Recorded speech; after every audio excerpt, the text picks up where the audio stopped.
Hello, my name is James Trost, and this is A2 Insight. Today's guest is Dharma Akmon. How do I pronounce that? Akmon. Akmon, who is live here in Ann Arbor. Dharma is running for Ann Arbor City Council in the 4th Ward. And so, Dharma, welcome to A2 Insight. Thank you so much. I'm glad to be here. Good. Well, we're very glad to have you. I'd like to start out the way we always do, is just to try to get a little bit more information about you, your background, where you grew up, and early influences in your life, and let's get you through your academic career. So that should get us to start. So why don't you begin there? Well, I was born in Houghton, which is basically the westernmost point of the Upper Peninsula. Spent the first 3 years of my life there before my family moved around the south. Not South Michigan, but Southern United States. And that's because my father was a pipe fitter. And so a lot of the work there was in oil refineries. So we lived down there for a while. Eventually, my mom begged him to bring us back to Michigan because she really missed Michigan. And we wound up in Leelanau County. So I spent most of my formative years there. I went to Leland High School, very tiny K through 12 school with a graduating class of 27 people. Yeah. So when I was thinking about college, basically thought about what was the biggest place that I could go to. You know, growing up in a small town, I wanted to get someplace where there was a variety of people. And so I picked Michigan State. It was the only school I applied to. Got in. I'm a first generation college student. That's a big part of the formation of me as an adult. I come from a really working class family. My father was in a union. My mom was a small business owner. I was really driven to go to, education was very valued in my family, but no one was pressuring me to go to college, but that was very important to me. And as most first generation college students will tell you, that's not an easy road to go without parents that kind of know what you should be doing to plan for that and know how to guide you through that experience. And that's interesting then, Dharma. What was your motivation then? I mean, you didn't come from this is your first opportunity. Your family education isn't the main focus, probably finding a job and working. Were they excited about your decision to go to college? So they wanted this for you. Is that so? Yeah, they were excited about me. They wanted to support me in doing whatever I wanted to, but I would say I was very self-motivated instead of, I think a lot of my peers that I meet these days, their parents had expectations for them to go to college. And I would just say I didn't grow up with that set of expectation. Interesting. And we get to Michigan State, and what interests you in your undergraduate studies? Well, that's another part of the problem with being a first generation college student is I really had no idea. I didn't do any internships. I quite frankly jumped from major to major. I was interested in everything and didn't really know how to shape that into a career. So after changing my major probably 10 times and getting many credits, doing very well in everything that I took, but just indecisive, I landed on history. So I wound up with a Bachelor of Arts in History, without a plan or a career plan around that or internships and things that didn't, it left me waiting tables, same as I was doing through college. I was waiting tables after. Well, as a fellow major in history myself as an undergraduate student, what aspect of history attracted you? At what specific period? Did you focus on an area of history that you found particularly? Yeah, I did. At that time, the war in the Balkans was happening. And so I was very interested in Eastern European history and more kind of contemporary stuff. I was really fascinated by trying to understand why things were happening at that time. And that was the major conflict that was happening. Interesting. Okay, so we graduate from MSU with a bachelor's degree in history. What's next? Waited tables, went to Italy. I was a live-in nanny in Italy for a short time. As fate would have it, I met my husband right before I moved there. And so pretty much spent the whole time pining to get back. Okay. And I did come back. And then we decided to move to Ann Arbor. That's pretty much when we decided to move to Ann Arbor. We were both interested in going to graduate school. He wanted to go to Eastern for their historic preservation program. I to the School of Information at U of M. Mhm. We hadn't gotten in yet, but we knew Ann Arbor is a really nice community, and we had had enough of Lansing, it kind of lived its life for us, so we moved. Okay. And that was in what year? 2002. 2002. All right. So you come Yeah. here, so you're both in graduate school Yes. at the same time. All right. And you're in the School of Yeah. Information at the U of Yeah. M? Yes. Okay. Used to be the library school. Now Right. the library schools are called schools of information often. Mhm. And so you ended up going for a master's and PhD, or what program did you originally get into? Yep, I did a master's and then I went and worked for a couple of years and then I went back and got my PhD. And that would be in info. So, because I said information, so would that be more of library? What's that's a rather Yeah, broad area. I know. My PhD literally says information, and it is funny. Maybe you could think I don't know if information science helps or to make it clear. Mhm. I can tell you what my area of study was. I studied field ecologists and how they collect data and manage their data and think about saving those data in a way that others could reuse them. Oh, very interesting. All right. Well, so Yeah. now you and your husband are both here in Ann Arbor since 2002 in school, and then Yeah. you get your PhD. What are you doing? Are you working while you're doing this? Are you what's Well, I going on in worked, your life? Mhm. yeah, I mean, during my master's, I was working in jobs that were related to my field of study. And then afterwards, I worked at JSTOR for a time, which was a digital journal publishing Mhm. company, Sure. nonprofit that Hmm. started here Yeah, in Ann Arbor. Yep. that's right. Um, my PhD, took some time, and most of my work then was teaching and Okay. being a graduate student researcher. I was Right. in the Graduate Employees Union. Hmm. And then when I finished that, I worked for a time at ProQuest, Hmm. another Sure. journal Yeah. company in Right town. by me, right here. Yeah. Hmm. Oh, yep. And then I landed where I am now, which is the Institute for Social Research at the University of Michigan. I didn't know that you're at the ISR. Okay. And what are Yeah. you doing there? Hmm. So that's a very big place with a lot of different centers. The center that I'm at is ICPSR, which is a mouthful. It's the Inter-University Consortium for Political and Social Research. Okay. And it is the oldest and largest digital social science data archive in the world. Great. Okay. So that lets you use your information, or I should say, library science skills and Yeah. research for that. All right. Well, that leads to Yep, exactly. in terms of your community involvement in the area. I noticed that you were a trustee for the Ann Arbor Public Library System. Obviously, that connects much more clearly for me in terms of your interest, in terms of research, working at the university's ISR. Um, what could you just let our audience know just a little bit what kind of civic activities you and your family have been involved with Sure. in Ann Arbor? Mhm. Yeah. Well, ever since we moved here, we were really compelled by just the sense of community that we had and also the diversity of things available to get involved with. I mean, it's just a very different city from East Lansing. East Lansing's a lot smaller. So anyway, we were really impressed with the variety of things to get involved in. I volunteered with Project Grow as probably the first thing that I got involved with. That's a community garden nonprofit. Mhm. I was involved in the Washtenaw Biking and Walking Coalition. Mhm. I've been involved in the 826 Michigan.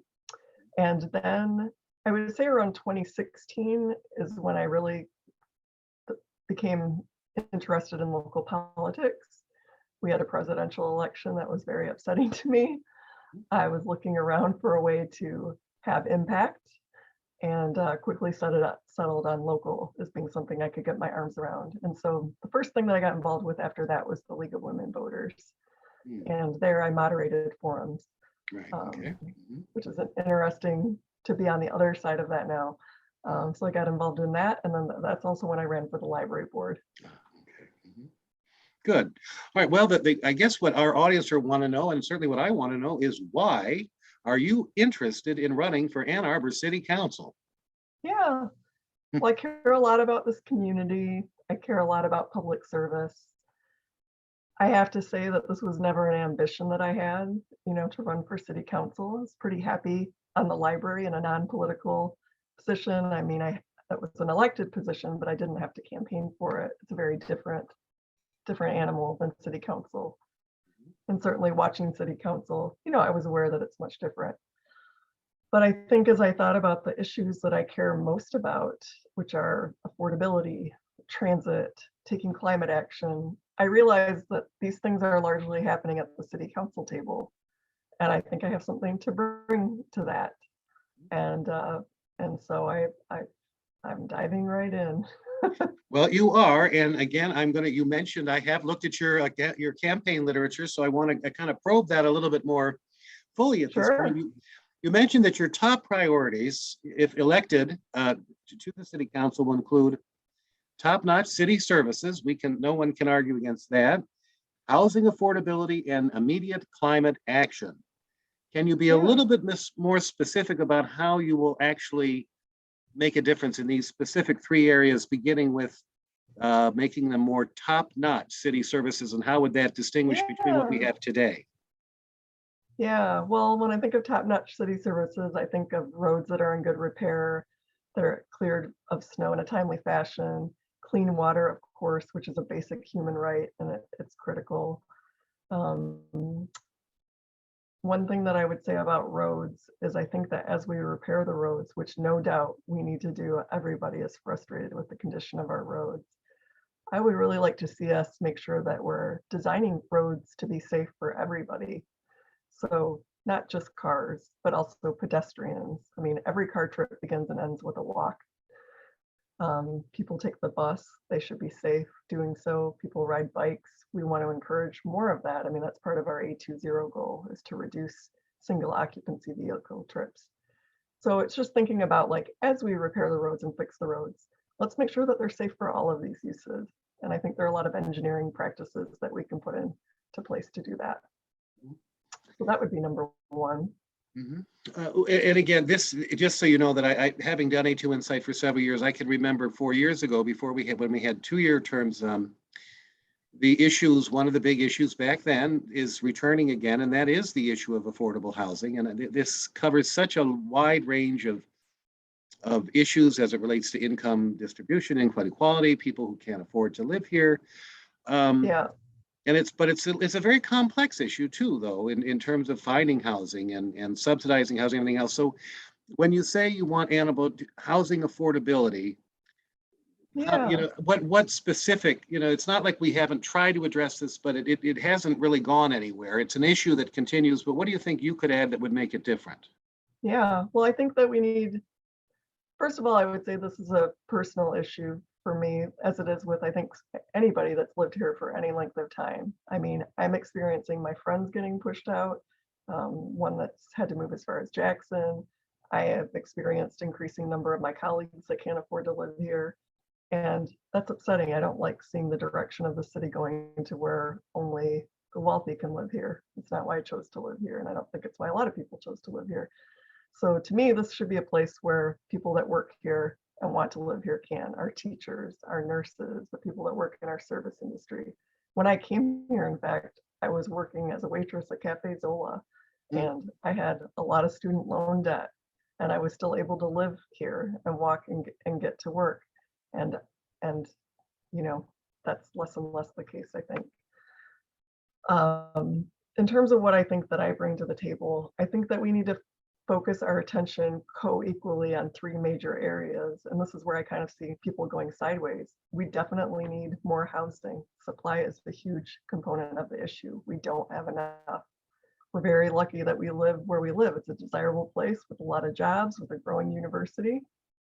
But that does mean that we need to build the housing. I think also missing from the conversation, I see a lot of people talk in extremes. So single family houses versus high rises. And I think that there's room in that conversation about gentle density, mid rises, what are areas where we can build in denser housing that isn't towers? Because there is a happy medium, I think, in between those things. Excuse me, I would also say, before you continue, when you say gentle, I haven't heard that phrase before. Middling, are you talking about, yeah, 5 stories versus 10, 20, 30? Is that mean it more yeah, I don't blending? know that What does there's a that cutoff mean? line, but yeah, often in this category, people are talking about like quadplexes, or I don't remember what the name for a six is, but like basically these are things that whose footprint is not that much bigger than a single family house. And often it's the same size as a single family house, but it houses multi-families, multiple families. So that's what I'm talking about. So for example, if probably, when you start to look for this, you see this in a lot of our existing neighborhoods because we used to build more of this. So Carytown would be a good example, I think. In my neighborhood, you see spots of this. There's a quad around the block from me. There's a row of duplexes down the street. But unfortunately, it's not possible to build much of that in many of our neighborhoods anymore. And I think that that's a constraint. So are you're actually looking for zoning changes then? Would that be I one think of we the? should examine it. I mean, I'm very excited about the rezoning for the transit-oriented development. That's not the kind of, necessarily, though I think that's a mix of housing types. But yeah, I think we should look at zoning that's essentially outlawed multifamily houses. They're around the corner from me and they're fit just fine within the fabric of our neighborhood. It should fit within the fabric of our neighborhoods, but I think that that's possible. Okay. So that's about supply. Mhm. The second area I think that we need to focus on is strong tenant protections. So we know that people that are renting, and I grew up in a renting household. The first house that I lived in that was owned is the one I'm living in with my husband that we bought in 2012. So I grew up in a renting household. I know what it's like to be subject to increasing rents and to have like a certain level of housing insecurity. And so I think part of housing affordability is definitely strong tenant protections. Lastly, I think subsidy and our affordable housing millage allows us to do some of that. And I'm excited about the development of the city-owned properties that are currently, one has been approved across from the library downtown. There's another one on Catherine Street. I think that those are very exciting developments in solving our housing crisis. One other thing that I didn't mention is that I think that we also need to look about how we can make building more affordable. So make things more affordable to build. And one area, for example, is the removal of parking minimums from new developments, which is a big overhead expense for developers that gets passed on to residents. And if we let developers decide the number of parking spots instead, that's probably a better approach. And so looking for other ways like that. Good. All right. And then finally, you want to have immediate climate action. Okay. Can you be more specific? Sure. Yeah. So we have an A20 commitment. I think that this is a very ambitious plan. I support it. There are all kinds of things that I think that we can do that actually make our lives better now while making us good stewards of the future. So as one example, I live in a neighborhood that loses power quite frequently. And losing power is, for anyone that experiences it on a regular or long-term basis, it's more than an inconvenience. This is people losing hundreds of dollars of groceries from the refrigerator. This damage to basements because sump pumps fail when the electricity goes out. This is people with medical devices that can no longer work when they don't have electricity. So it's a serious issue, and it's getting worse with the increasingly severe weather events that we have. And so I want to see a way that we can build in community resilience. And I think that we can do that through ideas like community solar. So the Office of Sustainability has some really good ideas around a sustainable energy utility that would be supplementary to the current grid that we have. But for example, my husband and I, we got solar with a battery backup about a year ago. We lost power last summer for 4 days. We didn't lose power though. We kept having power and we were getting plenty of sun. The unfortunate thing was we had no way to share it with people aside from them bringing over their devices to plug in. Right. And so I think that so that would be one example of a way that we can green up our power while also building in community resilience. I would also say that I think land use planning plays into this, as does transit. So our built environment very much impacts our carbon emissions, how we're able to get around, whether you have to get in a car just to get a bottle of milk maybe bottle it. That's pretty, I guess that's kind of an old reference, but a Well, jug of milk. right, sure. All right, well, those And I think, yeah. mhm. All right, well, So I think there, it's also I guess to finish off, I would say it's also an equity issue. I want people to be able to move around independently. And I think that we have many people who can't afford to drive a car or are unable to drive a car. And I think that we need to create options for them. okay, all right, that's good. All right, well, those are fairly ambitious projects, and I wish you luck, and certainly the city, because there are definitely improvements needed.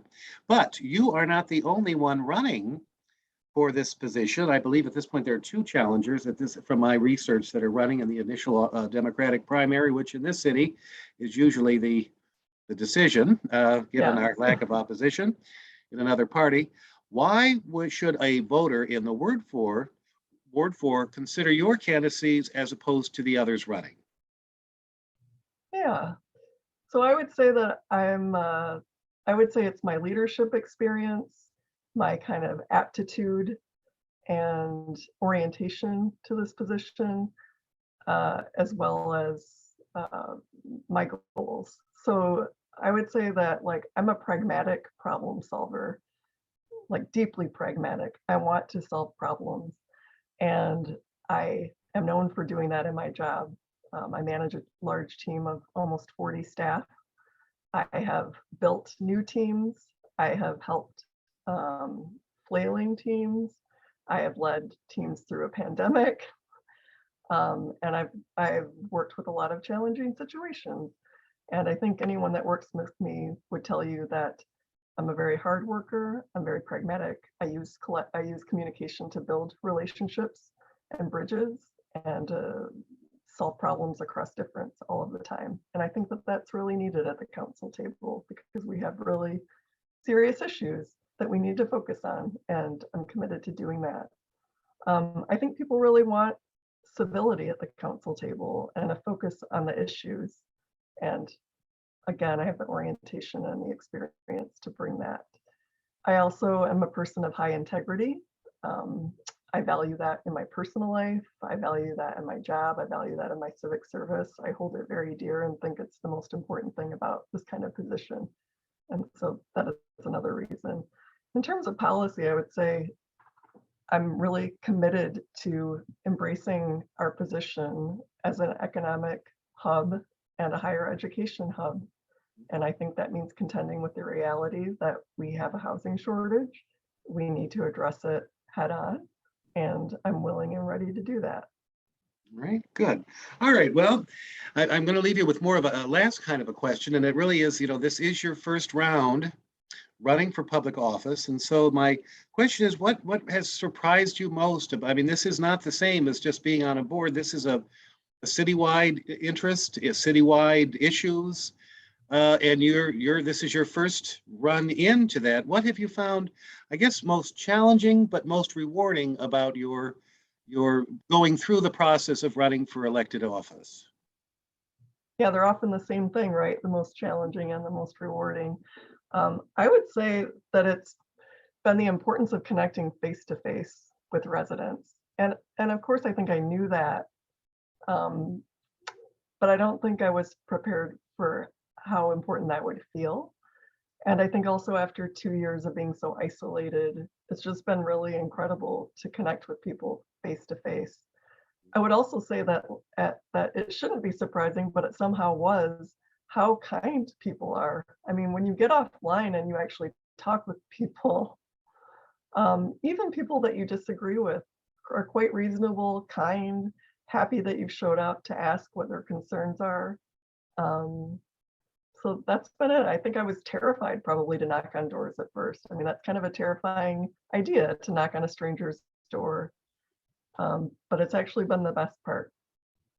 And as you do that, going through the neighborhoods, I mean, can you give me an example of, when you show up, and I mean, sometimes people don't answer, some people do, but there are some people who are engaged and are just excited to see you. I mean, Can you share kind of an anecdote of some experience you've had in the Oh, walking in the wow. neighborhood that's been kind of memorable for you? You don't have to mention anything, but just something that's been kind of fun, something fun, some anecdote that might. Yeah.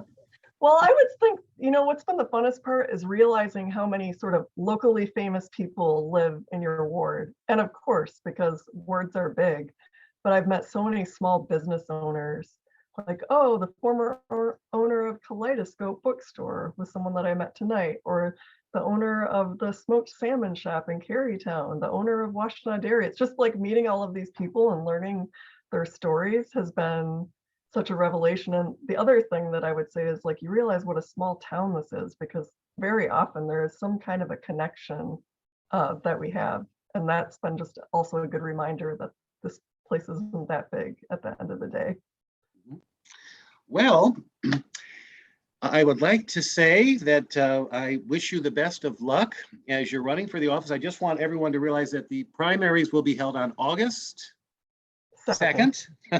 I'm sure that's a date you're looking forward to as you're going. Absentee ballots are available starting tomorrow. That's right. So, Dharma Akmon, I want to thank you very much for taking the time to meet with me and talk with me today. And I wish you the best of luck on the campaign trail, and we'll hope that things work out. So thank you so much for being on the show. I really appreciate the time. Thank you. You're very welcome. Thank you. All right. Bye. All right.